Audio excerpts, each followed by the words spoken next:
setelah dibedah jangan-jangan Jetpi justru jadi solusi palsu part kesekian dari pemerintah. Si Jetpi ini upaya untuk transisi atau upaya untuk cari untung gitu? Jetpi itu kesempatan kalau pemerintah mau majuin pionnya. Just Energy Transition Partnership ramai diperbincangkan khususnya di kalangan aktivis lingkungan ya pasca G20 2022 lalu. Kita akan membahas soal polemik Jetpi ini bersama dengan Mas Wicak dari Yayasan Indonesia Cerah. Halo Mas. Selamat siang. Dan Mas Naba dari Enter Nusantara. Halo. Ya, saya Aulia Novirta selaku host di podcast hari ini. Di podcast Di Atas Meja. Kenapa Di Atas Meja? Karena nggak ada yang dikorupsi di obrolan ini. Oke. Mantap. Jadi sebelum jauh-jauh gimana nih Mas? Sebenarnya konsep Jetpi itu apa sih? Oke, jadi Jetpi itu kan pertama kali masyarakat juga mendengar karena dia di-launch waktu KTT G20 Bali 2022. Jadi itu sebuah skema pembiayaan transisi energi berkeadilan yang akan memobilisasi hingga 300 triliun rupiah. Jadi kalau di US dollar sekitar 20 waktu pledge awal di November 2022, 20 million ya. Nah, itu adalah sebuah terobosan dibilangnya karena emang menggarisbawahi aspek keadilan. Makanya namanya kan Just Energy Transition ya, partnership. Jadi just-nya tuh yang ditekankan banget gitu. Nah, itu makanya menjadi pembeda dari skema-skema yang ada sebelumnya gitu. Nah, kalau kita lihat ini kan sebenarnya walaupun kalau aku ngelihat 300 triliun itu besar ya. Tapi kalau dari beberapa data yang aku baca sebenarnya pemerintah nyampein kalau untuk mencapai transisi energi yang adil ini tuh butuh 1.500 triliun ya. Dan Jetpi ini kan cuma 300 triliun. Tapi dengan angka yang cukup besar ini, apakah sebenarnya kayak gimana sih skema pengembangan CIPP-nya dan hal-hal yang berkaitan sama Jetpi ini apakah udah sesuai? Kalau sebenarnya kalau mungkin balik lagi ke Jetpi, sebenarnya itu bisa merupakan sebuah harapan lah bisa dibilang gitu ya, salah satu cara gitu gimana kita untuk mempercepat proses transisi energi kita ya, dimana sampai saat sekarang ini kan kita masih sangat mengandalkan industri-industri ekstraktif ya kayak batu bara dan dengan datangnya Jetpi ini membawa salah satu cara gitu bagaimana apabila kita dengan benar memanfaatkannya itu tuh bisa mempermudah dan memperlancar proses transisi energi yang selama ini kita tunda-tunda dengan alasan kita nggak punya duit gitu ya. Dan dengan adanya Jetpi ini itu merupakan salah satu cara untuk kita bisa menjalankan yang selama ini kita tunda-tunda karena ini mah dari perspektif aku ya melihat karena selama ini tuh di Indonesia energi tuh masih sebagai bisnis gitu ya, bukan hak. Kan pada dasarnya energi itu adalah hak gitu menurut aku. Jadi kalau menurut aku begitu sih. Tapi ya kalau misalnya Jetpi ini justru kesempatan kita ya. Aku ngelihat salah satu orang di Greenpeace Asia Tenggara justru ngomentarin soal Jetpi ini. Dia malah bilang karena skemanya itu kan perlu dipertimbangkan nih hibah, hutang dan sebagainya dalam skema Jetpi ini. Dan justru Greenpeace ini malah bilang kalau Jetpi ini berpotensi untuk menambah beban hutang di Indonesia. Terlepas dari penyelesaian masalah isu transisi energi kita. Nah, menurut Mas Wicak gimana? Oke, jadi emang sebenarnya melihat Jetpi ini mungkin orang-orang yang ada di dunia di ekosistem ini punya pandangannya masing-masing ya, bisa beda-beda ya. Cuman itu pun juga sesuatu yang bisa jadi kemungkinan terjadi ya, karena sebenarnya kan perbincangan Jetpi kalau yang ada di media selama ini ya lebih banyak dalam mungkin kita ngambil periode dari November lalu ya, di mana dokumen Comprehensive Investment and Policy Plan-nya si CIP-nya Jetpi ini dikeluarkan sampai sekarang rata-rata itu orang udah mulai lupa sama pembahasan Jetpi atau dua yang selalu masih dibahas dan itu pun dibahas dari awal, yaitu rasio loan sama grantnya ya, hibah sama pinjamannya tuh gimana sih, berapa besar dan lain-lain ya. Nah itu sendiri kan sebenarnya membuktikan juga kenapa orang-orang juga agak takut ya sama Jetpi ya, karena udah topiknya niche, kita pun yang ada di lingkungan ini nih yang mengerjakan topik-topik ini juga kadang-kadang tidak terinformasikan dengan baik. Betul. Ada update apa sih misalnya di JETP gitu kan. Sebenarnya kan November itu ya, November sampai Juli udah hampir setengah tahunan ya. Itu kan sebenarnya kita tahu ada beberapa update ya. Oh ya, mungkin si yang paling baru udah ada studi tentang PLTU captive itu udah dijalankan, di kick off, dan juga mau ada working group baru di Sekretariat JETP, ada working group yang E3 itu electrification. Nah, tapi kan banyak juga informasi-informasi. Yang soal E3 itu boleh dijelasin dong nggak? Siapa tahu kawan-kawan nggak tahu nih soal E3 ini. Oke, mungkin kita mundur dikit juga ya, takutnya juga terlalu dalam ya. Jadi si JETP ini kan waktu diluncurin waktu bulan November 2022 dimandatkan untuk membuat dokumen investasi. Jadi itu sebagai tindak lanjut dari perjanjian JETP-nya sendiri. Nah, itu waktu itu sebenarnya November 2022 ditargetkannya 6 bulan setelahnya itu langsung udah ada tuh si dokumen ini. Tapi akhirnya kan mundur dari pemerintah. Mundur pertama tuh nggak salah Agustus ya, harusnya tuh 16 Agustus sebelum hari kemerdekaan diluncurin, tapi ada dimundurin lagi jadi November.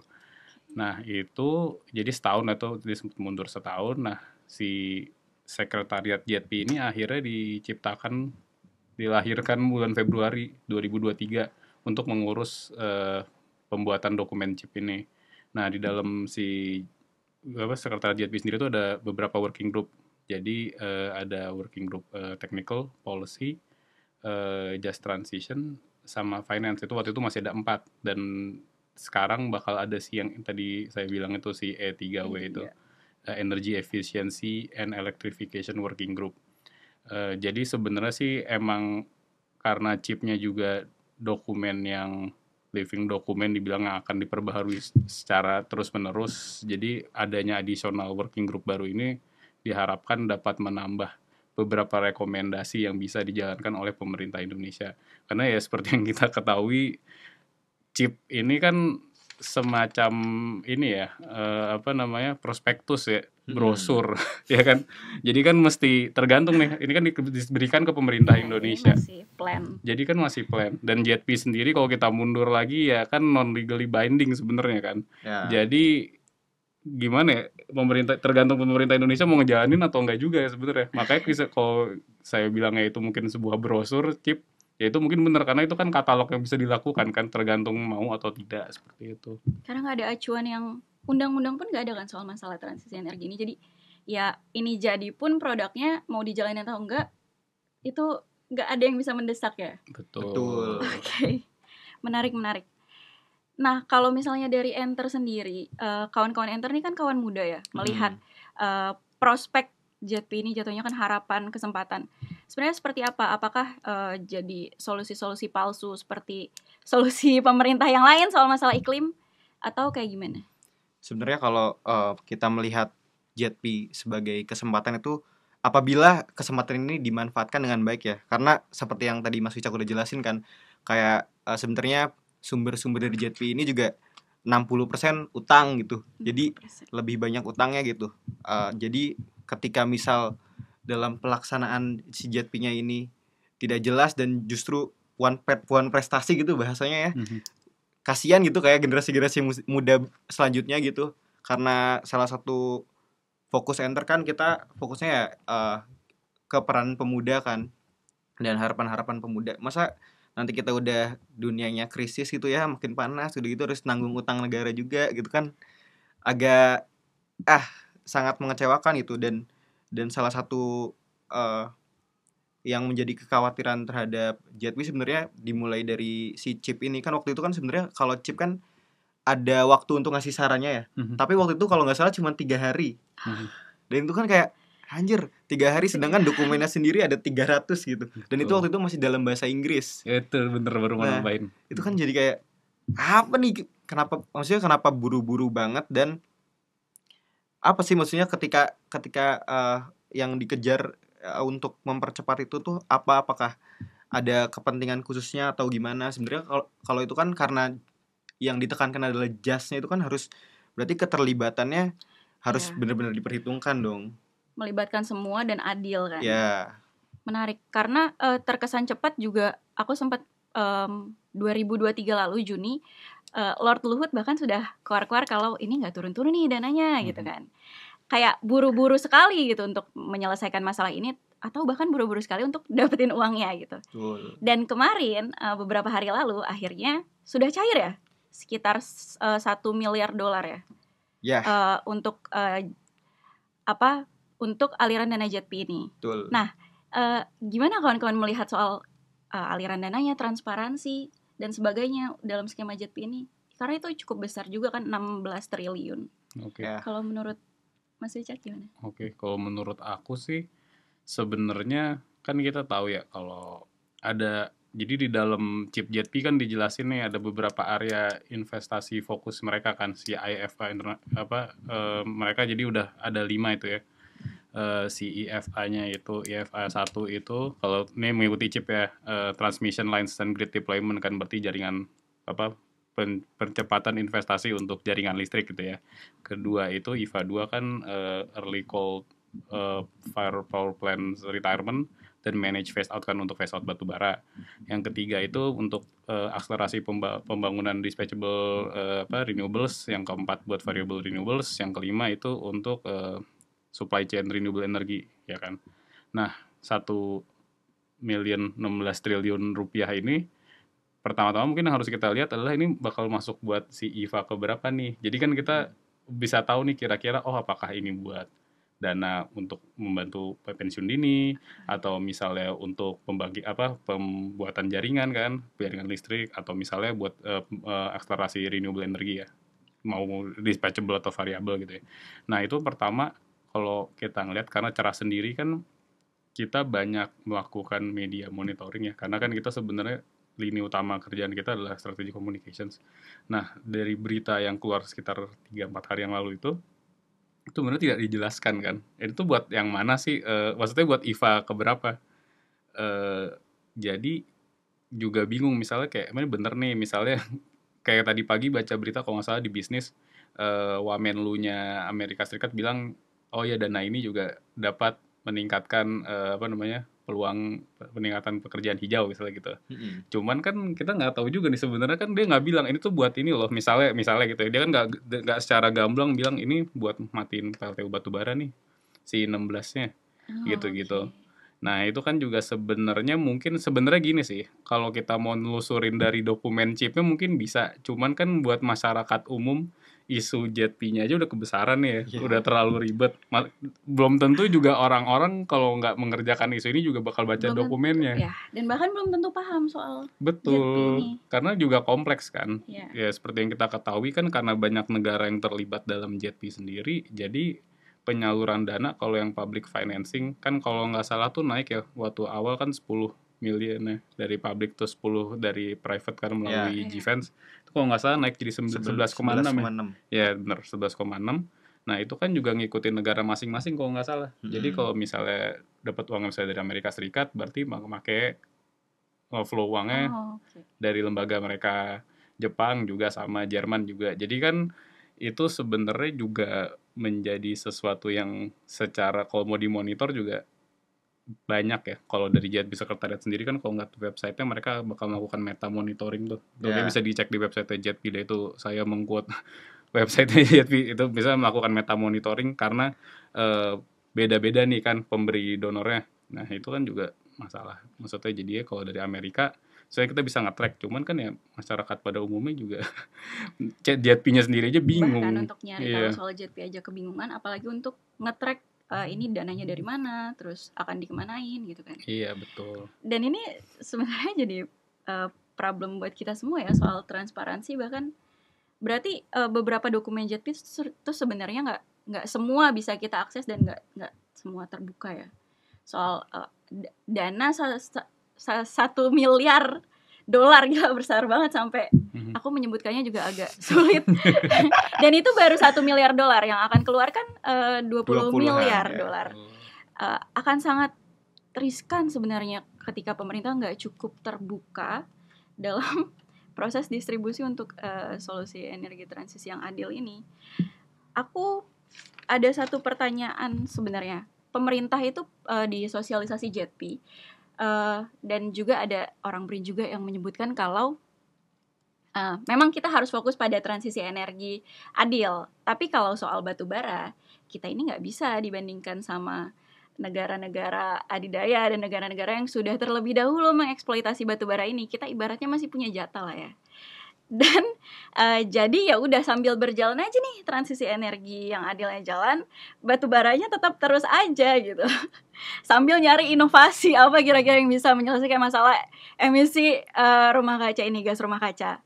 Gimana tanggapan kawan-kawan anak muda di Enter ini? Kalau ini tuh ini emang biasa kayak watak orang Indonesia pada umumnya banget gitu, kayak lu mah mending daripada gua gitu. Ini kan kayak pemerintah kan kayak mendingin kayak lu kan udah pakai lebih lama, gua mah belum. Jadi sebenarnya ya kalau kita lihat kalau dari segi ekonomi itu mungkin secara teknis memang kalau batu bara yang masih paling murah gitu ya. Tapi ya emang kita mau menimbangnya dari segi pandang ekonomi aja gitu. Lalu keberlanjutannya gimana? Yang ditekankan sebenarnya yang menjadi concern anak muda kan keberlanjutannya gitu. Ya percuma kita duitnya banyak tapi habis itu tempat lingkungan kita hancur gitu ya. Itu kan akan mempersulit juga. Jadi sebenarnya balik lagi gimana fokus pemerintah Indonesia itu ngelihat sih sebenarnya si JETP ini upaya untuk transisi atau upaya untuk cari untung gitu. Lebih fokus ke situ sebenarnya. Karena kalau dilihat-lihat lagi sebenarnya si JETP ini emang sangat banyak ditunggangi oleh kepentingan bisnisnya lebih banyak gitu daripada kepentingan untuk mendorong transisinya. Kalau aku lihat sih begitu. Mungkin dari Mas Wicak bisa menambahkan. Dari aku gini ya, sebenarnya JETP ya kita tahu tadi kan banyak ya pembiayaannya buat ini. Cuman ya yang paling utama kan sebenarnya juga emang kita keluar dari kecanduan kita terhadap energi fosil ya. Kalau in this case kan batu bara. Tadi kan Mbak Aul bilang ya, ini batu bara kan ya kita ngerti, kita paham karena kan ya negara-negara barat kan emang global north, mereka industrialisasi duluan dibanding kita. Cuman kita gampangnya gitu deh. Misalnya mau ngebandingin proven coal resource kita, cadangan batu bara kita yang teruji ya. Sama misalnya Amerika Serikat gitu. Itu kan kita juga sebenarnya nggak sebanyak itu loh. Kalau misalnya mau dibandingin stok batu bara kita, ini datanya bisa dicek sendiri ya kawan-kawan yang mendengarkan podcast ini. Nah itu menurut saya sebenarnya Indonesia tuh juga harus mulai ini loh. Kayak misalnya ini analogi simpel gini, kalau misalnya saya tahu nih, gaji saya sebulan segini, saya misalnya perlu ngasih uang jajan ke istri saya, terus saya juga mau nabung, saya juga mau melakukan saya mau ini buat ini entertainment, ini buat apa segala, kan ada planningnya. Jadi kalau misalnya udah tahu cadangan batu bara kita walaupun in numbers kayaknya banyak nih, misalkan kalau lihat di berita kayak ini bisa sampai 100 tahun ke depan bla bla bla misalnya kayak gitu. Nah cuman kalau dibandingkan satu ya, kalau dibandingkan sama misalnya negara-negara global north, mereka udah mulai banyak nih. Amerika Serikat sendiri kan juga udah mulai banyak ya renewable bauran energi terbarukannya di energi mix nasional mereka juga gede. Kita kan sekolah batu bara mulu. Kita mau kapan nih mulai mencoba melihat plotting lain gitu loh. Kayak analogi saya, kalau misalnya saya nggak ngeplottingin ini, yang ada duit saya mungkin bakal habis dipakai buat satu doang, misalnya saya jajan doang atau misalnya buat apa. Yang Indonesia juga udah mulai nih, kayak kita ada batu bara, tapi juga harus mendorong renewables. Kenapa? Karena nanti pada masanya batu bara ini gini loh, kalau misalnya negara-negara lain juga lama-lama juga tidak interested untuk membeli batu bara kita, ya ujung-ujungnya cuma kita sendiri dong nanti yang bakal make kan. Jadi emang rasanya kayak kurang planning gitu kalau menurut saya pribadi ya, karena kan ya harus planning. Ada batu bara, kita kan mau ngurangin ya, jadi mesti coba sumber lain yang lebih bersih juga mesti dimajuin dong. Kalau gini kan kita harusnya fokus di EBT dan transisi energi. Iya betul. Dan kalau ini pandangan pribadi ya, energi terbarukan. Karena energi baru pun juga sebenarnya itu sesuatu yang dikontestasikan, karena kan term baru tuh apa sih gitu kan. Energi baru kan juga kalau ngobrol sama teman-teman yang di luar juga malah kayak cuma di Indonesia doang ya kalau nggak salah yang makanya cuma term ada energi baru gitu. Tapi ini menarik jadinya. Kalau tadi di awal kita mulai ke arah JETP adalah kesempatan ya. setelah dibedah jangan-jangan JETP justru jadi solusi palsu part kesekian dari pemerintah. Karena justru ada banyak celah nih di sini yang nggak terbendung sama pemerintah soal JETP. Pengelolaannya pun juga belum jelas, mereka juga nggak terbuka gitu. Dan kalau narik ke pemerintah, bisa nggak Mas Wicak menjawab pertanyaan apakah JETP ini satu-satunya program Jokowi dalam menyelesaikan masalah iklim, atau selama 10 tahun ini bagaimana catatan kebijakan Jokowi dalam menyelesaikan masalah iklim? Oke, pertama aku mau ngejawab dulu ya sebenarnya yang tadi pertanyaan Mbak Aul terkait kesempatan ya. JETP itu kesempatan kalau pemerintah mau majuin pionnya. Soalnya lucu, ada beberapa hal nih. Contohnya waktu itu Cerah sempat mengerjakan riset sama lembaga Selios.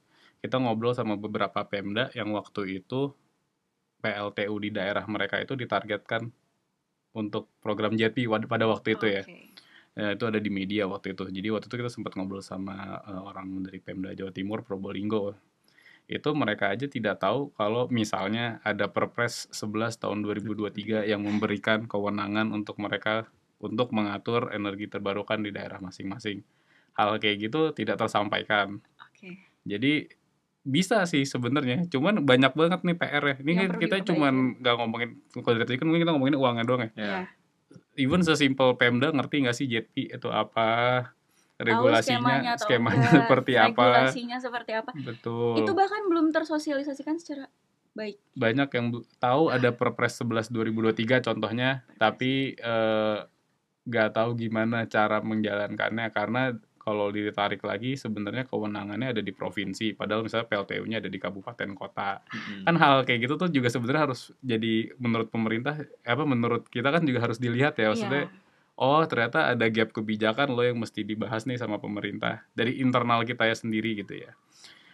Lalu juga tadi, sorry Mbak, pertanyaannya apa Mbak? Yang kedua soal 10 tahun 10 Jokowi. tahun. Oh ya 10 tahun. Kebijakan Jokowi dalam menyelesaikan masalah itu. Oke. Kalau menurut saya ini Jokowi, kan Presiden Jokowi juga udah, misalnya contohnya kan Perjanjian Paris 2015, kita akhirnya ratifikasi 2016 kan. Jadi kita udah punya target. Dan itu juga di kan ada tuh 23% bauran energi terbarukan pada tahun 2025. JETP sendiri kan juga targetnya sebenarnya juga nggak kecil ya. Kalau lihat di CHIP itu kan 34% bauran energi terbarukan pada tahun 2030. Terus itu kan juga sebenarnya sesuatu yang seharusnya bisa disinkronisasi agar kita bisa mencapai ketujuan itu. Jadi, tapi JETP ini kan targetnya cukup besar ya. Berapa bauran energinya? 34% di 2030. Iya, 6 tahun lagi. Di saat kita sekarang 2024, apakah ini realistis? Wow, tentu tidak. Bahkan mungkin kalau teman-teman bisa lihat beberapa berita tuh ada yang ngungkapin kalau ada wacana target bauran energinya diturunin. Iya, jadi yang sebelumnya 23 ke 17 atau 19 itu kalau nggak salah. 17, bisa dicek lagi. Dan bahkan kalau misalnya pun itu diturunin, kawan-kawan melihat apakah itu tetap realistis untuk 6 tahun ke depan? Itu 2025 Mbak, kalau yang Ken. Jadi tahun depan. Jadi kalau diturunin ke 17-19%, kita kan kalau nggak salah di akhir tahun lalu tuh 13,09% ya, taruh di 13% ya. Berarti taruh deh misalnya turun, tapi kan kayaknya nggak jadi ya. Cuman kalau misalnya turun itu 17 ya berarti 4% lah ya. Ya kalau misalnya tidak ada perubahan kebijakan, karena kan ya ini kan juga kan masalah oversupply di Jawa juga kan sebenarnya salah satu di Jawa Bali juga yang menghambat, makanya renewables nggak bisa masuk contohnya kan gitu. Cuman ya kita realistis aja, kalau misalnya 4% tadi dikonversi ke gigawatt deh misalnya, atau megawatt berapa ribu megawatt yang diperlukan tuh 4%. Kayaknya untuk setahun ke depan di tengah juga kita lagi berada di tahun politik ya, itu kayaknya belum jadi concern utama pasti kan. Berarti lagi-lagi solusi semu, harapan semu. Aku juga ngelihatnya gimana ya, maksudnya ketika ibarat kata kita nge-set target kan harusnya ya kita yang meningkatkan usaha kita untuk mencapai target gitu. Masa ini mah targetnya tidak tercapai, targetnya yang diturunin. Harusnya kan effort kita yang dinaikin atau bahkan semuanya diperbaikin supaya kita bisa mencapai target itu. Betul. Karena setelah dibedah ternyata terlalu banyak kebocoran masalah di JETP ini kan. Ha-ha. Betul Mbak. Maksudnya kan kita juga sebagai masyarakat Indonesia juga, kita kan nggak pengen negara kita juga komitmennya banyak tapi juga nggak bisa mencapainya gitu kan, sedih juga sebenarnya. Saya pribadi, maksudnya saya sebagai masyarakat Indonesia ngelihatnya ya, kalau emang kita udah punya komitmen yang paling real kan ya perjanjian Paris, karena kita sudah sampai meratifikasi kan. Ya itu pun sendiri juga usaha kita sebenarnya udah maksimal belum sih untuk mencapai target-target itu. Itu kan juga sebenarnya sedih. Saya sih sedih. Saya nggak tahu mungkin lu gimana. Aku sih sedih. Maksudnya kayak sebagai warga Indonesia tapi komitmennya tinggi tapi kok kita nggak bisa mencapai itu ya. Ini agak mengkhawatirkan, tapi apakah kawan-kawan sepakat bahwa 10 tahun kebijakan Jokowi gagal dalam menyelesaikan masalah-masalah krisis iklim ini? Kalau ya menurut saya sih gagal lah, karena nggak ada perubahan yang berarti gitu. Pada dasarnya kayak mungkin sekarang didorong kayak phase out batu bara, tapi disambi dengan co-firing itu kan ya gimana? Maksudnya kalau mau phase out ya percepat pertumbuhan teknologi yang lain lah. Maksudnya kenapa harus ditunda dulu dengan co-firing? Bahkan sampai kayak mungkin dari aku ngira sih kayak ya itu mah akal-akalan aja biar bisa terus pakai itu. Betul. Oke. Ini buat teman-teman yang belum terlalu paham co-firing itu, jadi rasio pembakaran batu bara di PLTU-nya disubstitusi dengan hal lain. Ya. Kalau kita banyak biomasa ya. Biomasa. Nah, biomasa sendiri kan sebenarnya juga potensi deforestasi. Betul. juga Kenapa? jadi risiko. Gitu. Balik lagi ke JETP, sebenarnya Just Energy Transition ini kan supaya salah satu upaya supaya pada akhirnya, karena adilnya ini ya, supaya pada akhirnya orang-orang yang sebelumnya ada di pekerja-pekerja batubara dan sebagainya ini nggak pada akhirnya nggak punya pekerjaan dan lain-lain ya. Nah, aku sempat dengar juga soal green job. Pekerjaan hijau ya. Ya, itu konteksnya gimana ya menurut Mas Wicak? Oke. Kalau kita ngelihat JETP, salah satunya kan mereka mentarget semuanya no one left behind kan. Ya. Nah, berarti pekerja yang berada di sektor energi fosil itu akan di shift ke pekerjaan baru yang lebih bersih dan hijau ya, renewables. Nah, itu kan makanya juga ada efforts dari JETP. Kalau lihat di CIP juga sudah ada penjabarannya untuk gimana caranya pekerja-pekerja yang ada di PLTU itu bisa di upskilling atau reskilling atau setidaknya terakomodasi gitu kan, harus diakomodasi karena mungkin kalau misalnya umurnya sudah mencapai udah hampir umur pensiun, mungkin udah nggak mau berubah lagi, jadi mungkin diakomodasi itu kan. Agak sulit juga atau yang mungkin yang lebih muda kan ada beberapa mungkin kalau dia anak teknik atau apa mungkin mirip teknologinya di PLTU dengan pembangkit renewables itu bisa di shift, tapi nah itu kan hal-hal yang juga perlu diperhatikan. Nah itu sebenarnya kan bisa memicu meningkatnya pekerjaan hijau kan, pekerjaan-pekerjaan yang ada di sektor energi bersih gitu ya. Cuman di JETP sendiri mungkin yang harus jadi fokus ke ini ya, maksudnya karena udah harusnya kan tahun ini juga ada dokumen CIP baru ya. Yaitu salah satunya gimana caranya mungkin kurikulum kita juga sudah mulai mengajarkan hal-hal yang berhubungan dengan pekerjaan hijau. Jadi mungkin karena sekarang kan udah ada Satgas TEN ya, Satgas Transisi Energi Nasional. Itu kan multi ini ya, isinya beberapa KL tuh terlibat di situ, termasuk Kemendikbud kalau nggak salah ya. Jadi mungkin juga pembicaraan terkait gimana sih mentransformasi kurikulum agar juga bisa mulai terpapar dengan pekerjaan hijau tuh juga mulai diperhatikan, karena kan ya itu kan juga sebenarnya part of the just dari JETP ya. Jadi emang plotting uangnya emang bener sih, kan di awal dibilang ya mungkin 300 sekian triliun mungkin nggak cukup, tapi emang ada beberapa hal yang sebenarnya perlu juga difokusin, karena itu penting banget. Kalau misalnya emang pekerjanya misalnya PLTU ditutup, pekerja juga kehilangan pekerjaan, itu kan juga berarti sudah tidak adil. Ya, jadi 300 sekian triliun itu sebenarnya bisa berdampak kalau pemerintah tahu skup-skup mana yang harus diutamakan dan diprioritaskan.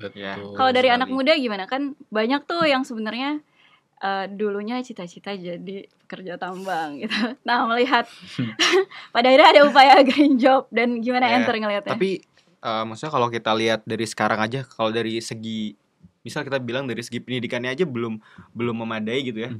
Kampus mana sih sekarang yang ada jurusan energi terbarukan? Gak ada kayaknya. Belum ada. Udah ada gitu. Belum ya? Belum ada. Politeknik mungkin ya. Politeknik kayak, tapi aku belum nemu gitu, belum semasif. Sih, belum. belum semasif gimana jurusan-jurusan yang pertambangan, perminyakan itu hampir di semua kampus di pulau-pulau tuh pasti at least ada gitu ya yang mengakomodir jurusan itu. Jadi ketika kita membicarakan green job juga itu tuh harus dimulai transisinya dari sekarang gitu.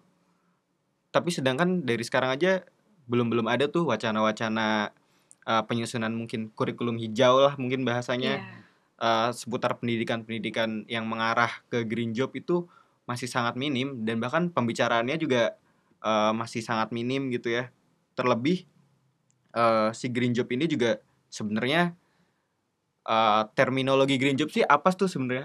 Apakah yang dimaksud dengan green job itu? Apakah hanya orang-orang yang bekerja di sektor energi terbarukan atau misal kayak gini nih, kayak kita ngomongin soal energi terbarukan itu disebut green job, itu kan juga tidak ada terminologi yang konkret ya terkait apa itu green job.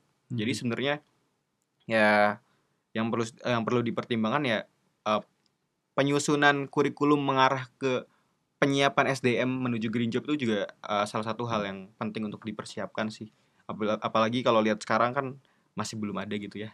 SDM kita bahkan nggak tahu green job. Iya, itu. Betul. Karena itu kan selalu didorong kan. Maksudnya kan JP selalu dibilang kayak oh iya itu dapat membawa green job ya, berarti sudah sepatutnya disiapkan dengan baik lah ya. Jadi sebenarnya JP ini skema yang sudah tepat atau justru keliru untuk sekarang ya, untuk dipaksakan sekarang ini. Karena banyak celah-celah dari perspektif anti korupsi pun dana sebesar ini bahkan ketika dikelola oleh pemerintah untuk pada akhirnya akan ada banyak pengadaan gitu. Kita tahu bahwa banyak sekali korupsi di sektor pengadaan yang itu bahkan pengadaannya infrastruktur barang gitu. Tapi kalau JETP ini kan teknologi, terus ada banyak aspek lain gitu yang punya banyak celah korupsinya di sini. Itu juga jadi catatan penting untuk proyek JETP ke depannya ya. Menarik. Ini mungkin akan jadi penutup kita di diskusi dan podcast kita ini, Mas Wicak dan Mas Naba. Karena JETP ini ada di eranya Jokowi, tapi di era menuju transisi Jokowi ke Prabowo ya. Kira-kira menurut Mas Wicak dan Mas Naba akan seperti apa JETP di masa peralihan ke Prabowo ini? Oke. Mungkin ya kan kita tahu ya pasangan pemenang Prabowo Gibran kan sudah bilang kan akan melanjutkan banyak kebijakan yang ada di era sekarang nih, era Pak Jokowi. Ya waktu itu kita sempat ngelihat dokumen visi misinya mereka. Menurut kita sih mungkin kurang ambisius mungkin ya bahasanya ya, karena untuk menopang komitmen seperti JETP dan juga komitmen kita di perjanjian Paris itu kan juga lumayan besar ya, effortnya juga perlu lebih maksudnya mesti bener-bener dipikirin gimana sih biar kita bisa mencapai target. Dan kita juga mendengar selama periode kampanye Pak Prabowo dan Gibran bahwa mereka akan mendorong hilirisasi beberapa komoditas ya, bukan cuma nikel gitu kan. Nah di sini kan kita tahu ya kalau untuk sekarang di Indonesia mungkin buat industri ya PLTU captive yang paling murah ya, sumber buat ini ya, PLTU captive tuh PLTU yang dipakai untuk industrinya mereka sendiri di luar jaringan PLN, itu kan masih PLTU. Nah ini kan juga jadi pertanyaan, apakah kalau emang kita mau mendorong industri nikel kita dengan sangat-sangat semangat banget pengen didorong, berarti kan kemungkinannya PLTU captive juga meningkat.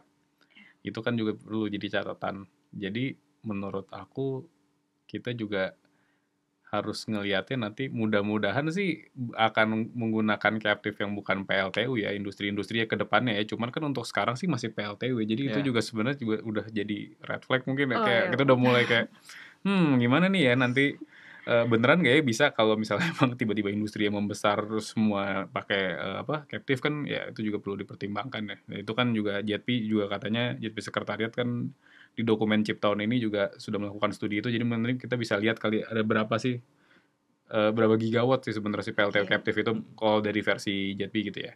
Karena kan juga ada beberapa lembaga di think tank di Indonesia yang juga sudah melakukan kalkulasi jumlah PLTU captive itu ada berapa, ADB juga sebagai bagian dari energy transition mechanism untuk mematikan 2 PLTU yang under JETP ini juga udah ada kajiannya, aku lupa, tapi waktu itu mereka udah ngasih angka juga di Indonesia tuh sekitar ada berapa gigawatt sih PLTU captive, jadi itu kan penting. Jadi menurut aku itu sih yang paling masih jadi pertanyaan buat aku ya. Jadi kalau captive naik karena kita mendorong hilirisasi bukan misalnya nikel dan komoditas lain, jadi apakah target itu bisa tercapai untuk menurunkan emisi? Itu juga masih jadi pertanyaan aku sebenarnya. Tapi itu cenderung jadi red flag semua ya tadi. Bener, maksudnya kita realistis aja. Ini kan kita ngomongin data ya kan. Kalau misalnya emang katanya mau mendorong itu ya berarti PLTU captive masih naik, jadi ya emisinya juga mungkin nggak bisa turun.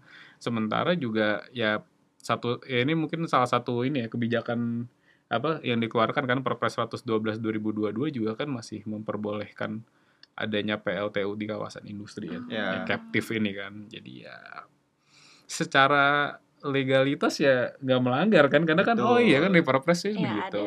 Cuman ya jadinya bingung ini turun kan nih isinya gitu.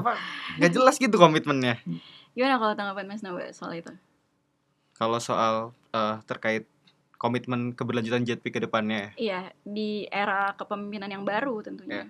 Sebenarnya kalau concern dari aku gitu dan dari teman-teman Enter itu lebih ke keadilannya, keterlibatan masyarakatnya gitu. Karena salah satu yang paling didorong di JETP kan keadilan yang melibatkan seluruh masyarakat. Tapi kayak sampai sekarang itu nggak ada, maksudnya kayak indikator keterlibatan masyarakat itu apa gitu. Kayak misal ada bapak-bapak gitu ya yang nggak pernah belajar atau soal energi atau apapun, tiba-tiba diundang ke forum terus dikasih tahu doang, kan itu juga mereka bisa nyebutnya ini udah melibatkan masyarakat. Tapi maksudnya yang paling kita perlukan kan keterlibatan masyarakat yang masyarakatnya juga ngerti gitu, nggak cuman dilibatin suruh dengerin tapi mereka sebenarnya nggak ngerti, dan kita cuman ngomongin yang kayak oh ini nanti bagus tapi mereka nggak jelaskan secara komprehensif kayak dampaknya apa, kekurangannya apa, bahayanya apa. Mereka hanya ngomong yang baik-baiknya aja tanpa udah gitu masyarakatnya nggak tahu, dan mereka juga nggak menyampaikan secara detail. Itu tuh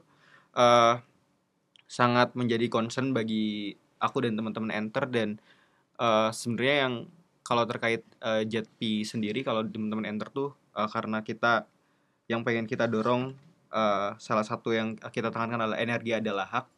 Sebenarnya satu poin yang pentingnya itu adalah desentralisasi energi sih. Kalau dari teman-teman Enter mendorong agar nantinya ke depannya si JETP ini ya menekankan desentralisasi energi, karena selama ini kan kebijakan dan pengelolaan energi kan semuanya terpusat ya, top down gitu. Dan ke depannya, dan itu tuh seringkali mengesampingkan kayak kepentingan masyarakat yang terdampaknya. Kayak banyak proyek-proyek strategis gitu yang justru deforestasi, menghilangkan lahan adat, penggusuran dan sebagainya macam gitu. Padahal kan katanya kepentingannya untuk rakyat, tapi kenapa justru rakyatnya yang disingkir-singkirin gitu. Kalau dari aku concernnya ke situ sih, soal keberlanjutan JETP ke depannya. Ya mudah-mudahan sih di era selanjutnya tetap berjalan dan dengan maksudnya harapannya lebih baik ya, maksudnya karena ya tadi kita udah ngomongin berapa menit ini kan ya banyak nih PR-nya. Jadi mudah-mudahan PR itu juga, maksudnya kita kan juga sebagai pihak-pihak yang dari think tank, dari LSM kan ngomong kan, oh ini loh kira-kira yang perlu diperhatikan ya, mudah-mudahan ya walaupun bisa tersampaikan dan juga dijalankan gitu. Tapi satu hal yang menarik, sebenarnya JETP ini kan arahnya untuk adil dan untuk pelibatan semua ya. Yang mengkhawatirkan ketika banyak problem seperti ini, apakah jadinya nanti akan seperti proyek strategis IKN yang problematik? Itu perlu dipertimbangkan oleh pemerintah ya. Betul. Ekspresinya langsung khawatir semua ya. Terima kasih Mas Wicak dan Mas Naba untuk perbincangan kita di podcast Di Atas Meja. Dan itu tadi kawan-kawan, terima kasih sudah mau mendengarkan dan menyaksikan podcast Di Atas Meja. Jangan lupa subscribe dan tonton terus podcast-podcast lainnya di Sahabat ICW. Terima kasih. Terima kasih Kak Aul, Mas Wicak.